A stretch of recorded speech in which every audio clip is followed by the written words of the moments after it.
Hi, I'm Wendy from the York Law Firm in Sacramento. Let's talk about the corporate scam of creating shell companies. We recently had a client named Frank come to our offices whose grandfather died in a skilled nursing facility.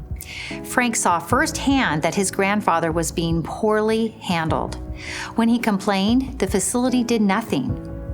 Eventually, the facility's neglect resulted in Frank's grandfather suffering a horrible head injury that sent him to a hospital where he died a few days later. We sued the facility on behalf of Frank's family and then made a startling discovery of corporate shell games. In the discovery process, we asked for the documents to determine some basic information, like how many people worked at the facility and who owned the facility. The documents we received were eye-opening. They said that the facility had no employees, zero. The skilled nursing facility where Frank's grandfather suffered major injuries instead had a management agreement tied to another parent-owned company that provided contract workers for their facilities. Who owned the staffing company? Well, the parent company created a staffing company. Who owned the facility itself? Initially, it was difficult to tell.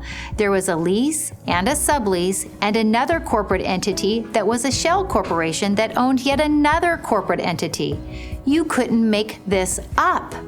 A nursing facility where hundreds of senior residents lived and trusted their lives to skilled professionals had not a single employee.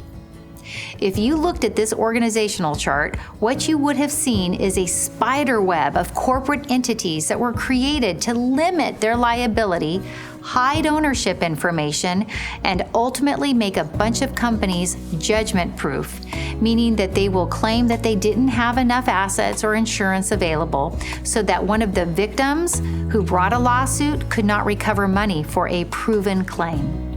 The facility in Frank's case claimed that the administrator had zero control over anyone in the facility because none of the employees were their employees. None of the equipment, furniture, fixtures, or anything in the facility belonged to the facility itself. All of those assets were controlled by yet another third-party corporate entity. Guys, this is a total scam the nursing home is playing on us. It's a dishonest way of doing business, and we went directly after the executives who set up the scheme. Why did they do it? Why did they set up shell companies to siphon off resources and overcharge for their services? Some companies try to play shell games like this. We won't let them get away. And we want to reveal their shell game scam for all to see. Let's shine a bright light on the nursing home industry's secrets. Our elderly parents and seniors, they deserve better. I'm Wendy York from York Law Firm in Sacramento. Thank you for watching.